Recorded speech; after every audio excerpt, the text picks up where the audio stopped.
Words of our Lord Sri Aurobindo. Our Lord Sri Aurobindo says, in us too the intuitive fire can burn, an agent light it is coiled in our folded hearts. On the celestial levels is its home. Descending, it can bring those heavens here. With always our love and blessings, says our Lord Sri Aurobindo.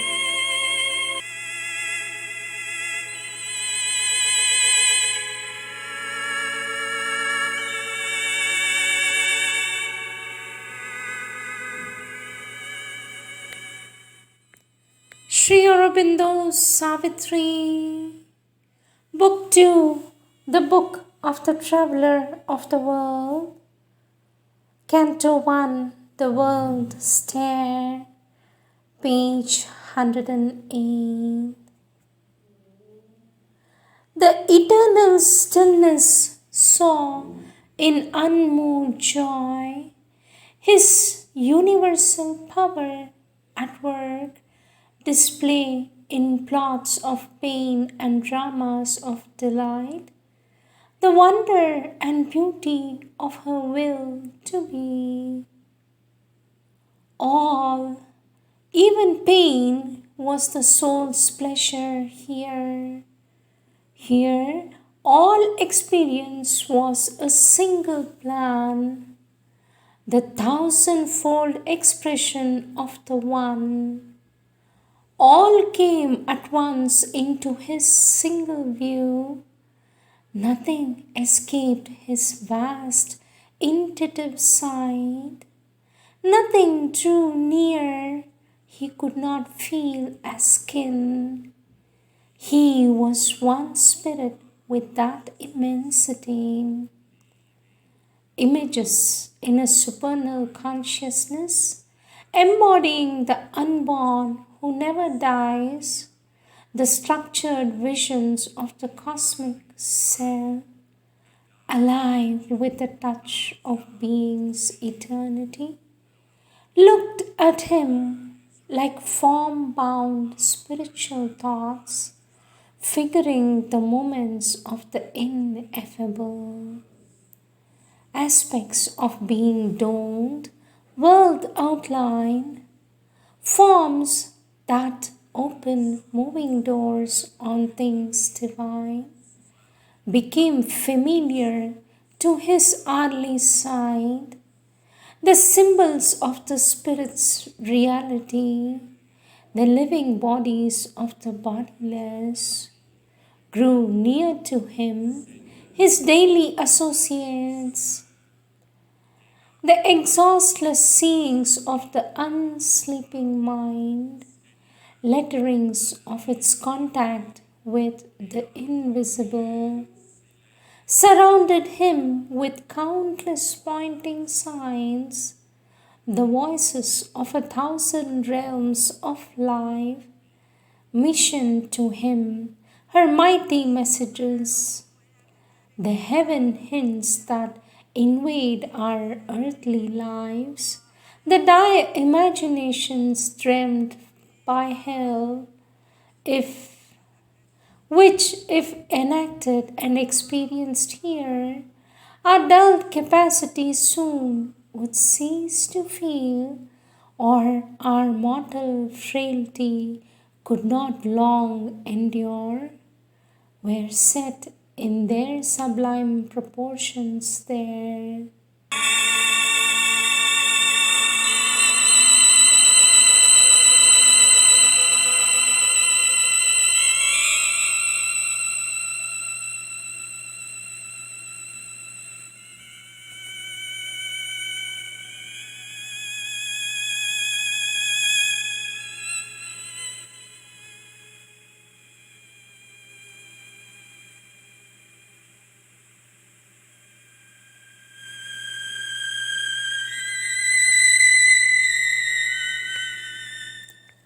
Words of our Lord Sri Aurobindo, taken from the collective works of our Lord Sri Aurobindo, SABCL, book on himself, topic Sri Aurobindo, the Divine Incarnation.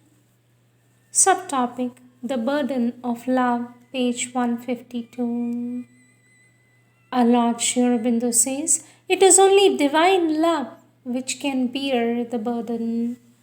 I have to bear, that all have to bear who have sacrificed everything else to the one aim of uplifting earth out of its darkness towards the divine. It is quite another thing that enables me to walk unweeping and unlamenting towards the goal. I use the language of the mind because there is no other which human beings can understand, even though most of them understand it badly. He who would bring the heavens here must descend himself into clay and the burden of earthly nature bear and tread the dolorous way. Next subtopic: Life of Struggle and Battle. But what strange ideas again, says our Lord, that I was born with a supramental temperament and that I know nothing of the hard realities. Good God, my whole life has been a struggle with hard realities, from hardships, starvation in England, and constant dangers and fierce difficulties to the far greater difficulties continually cropping up here in Pondicherry, external and internal. My life has been a battle from its early years and is still a battle. The fact that I wage it now from a room upstairs and by spiritual means as well as others that are external makes no difference to its character. But, of course, as we have not been shouting about these things, it is natural, I suppose, for others to think that I am living in an august, glamorous, lotus-eating dreamland where no hard facts of life or nature present themselves. But what an illusion all the same. You think then that in me I don't bring in the mother. There was never any doubt or despair, no attacks of that kind. I have borne every attack which human beings have borne. Otherwise, I would not be. Otherwise, I would be unable to assure anybody this too can be conquered. At least I would have no right to say so. Your psychology is terribly rigid. I repeat, the divine, when he takes on the burden of terrestrial nature, takes it fully, sincerely, and without any conjuring tricks or pretense. If he has something behind him which emerges always out of the coverings, it is the same thing in essence, even if greater in degree, that there is behind others, and is to awaken that he is there. The psychic being does the same for all who are intended for the spiritual way. Men need not be extraordinary beings to follow it. That is the mistake you are making, to harp on greatness as if only the great can be spiritual. Next subtopic: the help of difficulties. Our Lord Sri Aurobindo says, as for faith, you write as if I never had a doubt or any difficulty. I have had worse than any human mind can think of. It is not because I have ignored difficulties, but because I have seen them more clearly, experienced them on a larger scale than anyone living now or before me, that having faced and measured them, I am sure of the results of my work. But even if I still saw the choice that it might come to nothing, which is impossible, I would go on unperturbed because I would still have done to the best of my power the work that I had to do, and what is to be done always counts in the economy of the universe.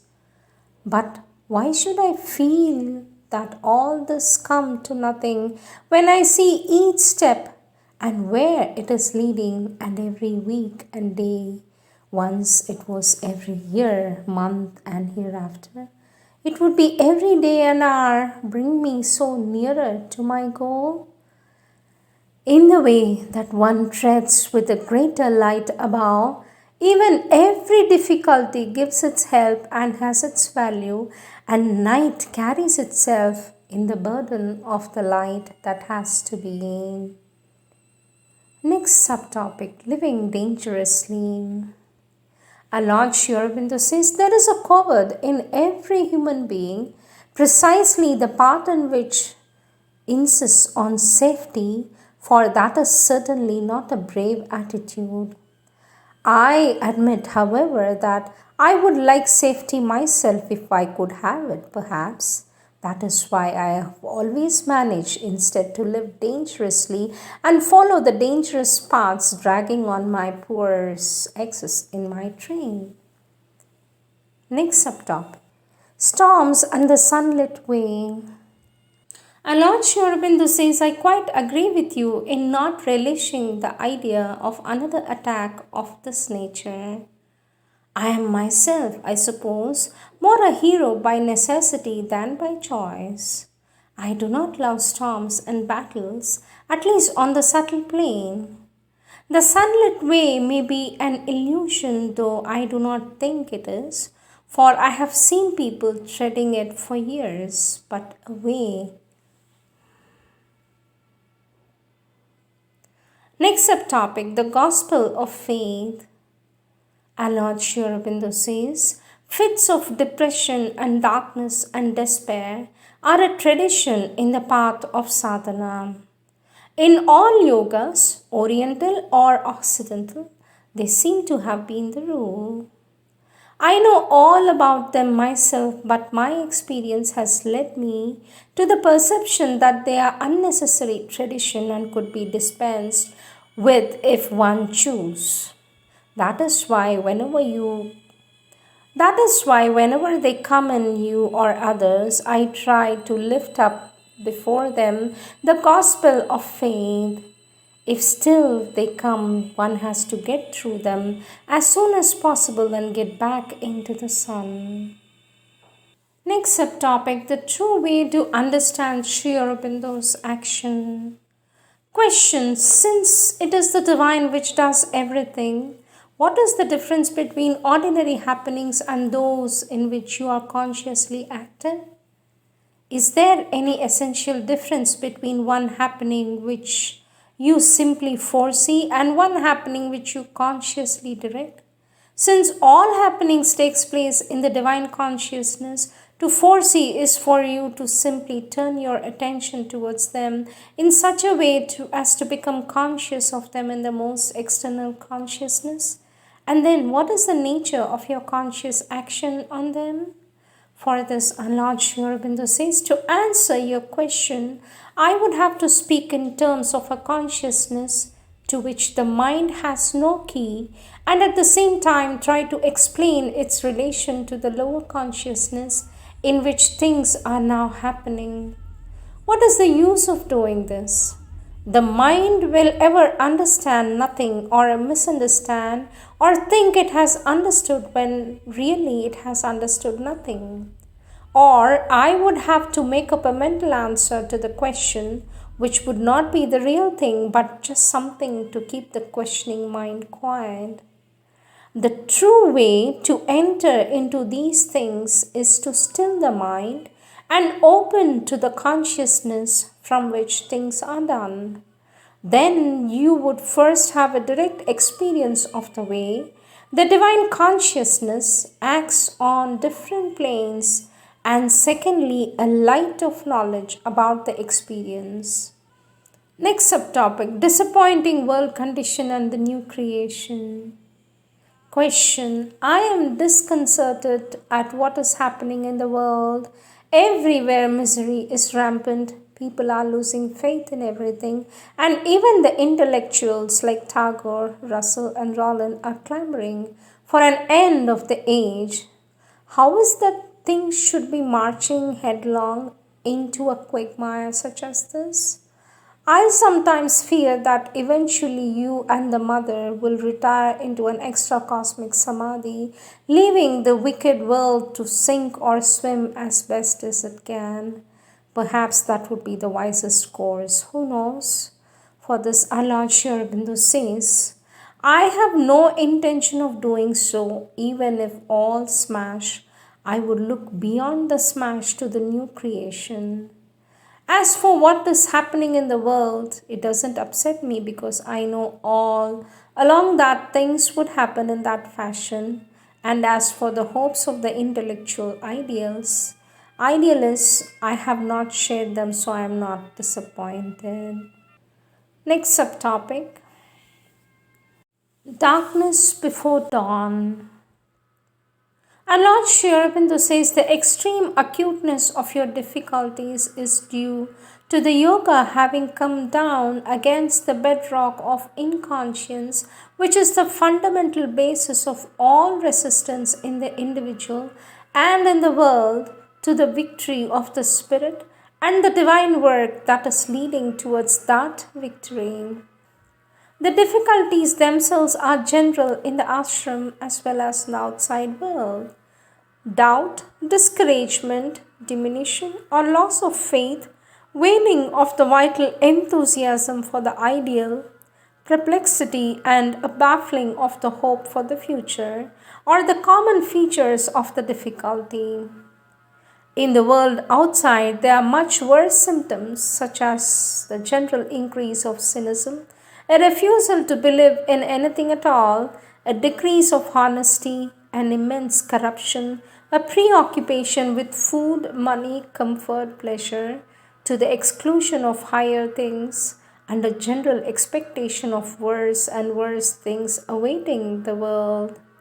All that, however acute, is a temporary phenomenon for which those who know anything about the workings of the world energy and the workings of the spirit were prepared.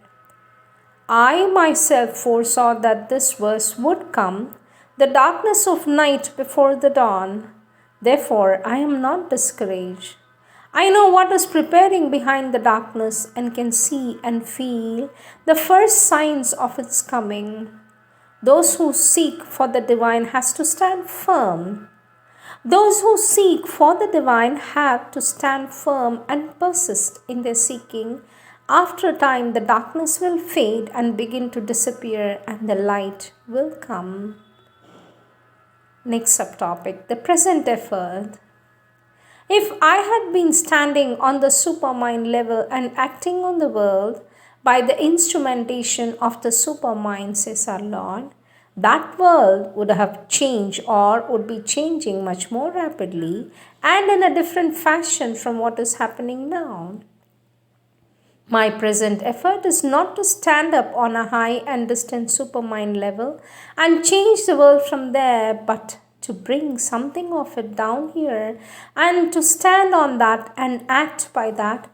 But at the present stage, the progressive supramentalization of the overmind is the first immediate preoccupation, and the second is the lightening of the heavy resistance of the inconscient and the support it gives to the human ignorance, which is always the main obstacle in any attempt to change the world or even to change oneself. I have always said that the spiritual force I have been putting on human affairs, such as the war, is not the supramental but the overmind force, and that when it acts in the material world is so inextricably mixed up in the tangle of the lower world forces that it results, however strong or however adequate to the immediate object, must necessarily be partial. That is why I am getting a birthday present of a free India on August 15th, but complicated by its being presented in 2 packets as 2 free Indias. This is a generosity I could have done without, One free India would have been enough for me if offered as an unbroken home.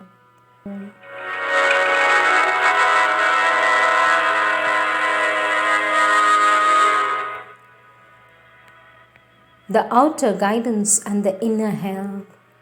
And Lord Sri Aurobindo says the outer guidance is meant only as an aid to the inner working, especially for the correction of any erroneous movement, and sometimes in order to point out the right road. It is not meant except at a very early stage to satisfy mental questionings or to stimulate a mental activity. What I write usually helps only the mind, and that too very little, for people do not really understand what I write, they put their own constructions on it. The inner help is quite different, and there can be no confusion with it, for it reaches the substance of the consciousness, not the mind only. Next subtopic, Sri Aurobindo's touch. Lord Sri Aurobindo says, my touch is always there, but you must learn to feel it not only with the outward contact as a medium, a touch of the pen, but in its direct action on the mind, heart, vital, and body. There would be then very much less difficulty or no difficulty at all. The outward touch is helpful, but the inward is still more helpful when one is accustomed to receive it with a certain concreteness, and the outward touch is not always fully possible while the inward can be there at all time. Sri Aurobindo's compassion. Question: why is the flower symbolizing your compassion so delicate, and why does it wither away so soon? For this, our Lord Sri Aurobindo says, no, the compassion does not wither with its symbol. Flowers are the moment's representations of things that are in themselves eternal. I never point out to anybody his defects unless he gives the occasion to me. A sadhak must become conscious, lay himself before the light, see and reject and change. It is not the right method for us to interfere and lecture and point out this and point out that. That is the schoolmaster method. It doesn't work in the same way in the spiritual change. I am not aware of refusing help, but to receive the help is also necessary. When you are in this condition, you seem at once to shut yourself up against those from whom you seek help by a spirit of bitterness and anger. That is not an attitude which makes it easy to receive or be conscious, and it is not easy either for the help to be effective. All I can do is to send you the force that, if received, would help you to change your condition. It is what I have always done, but it cannot act effectively, or at least not at once, if the doors are shut against it, says our Lord Sri Aurobindo.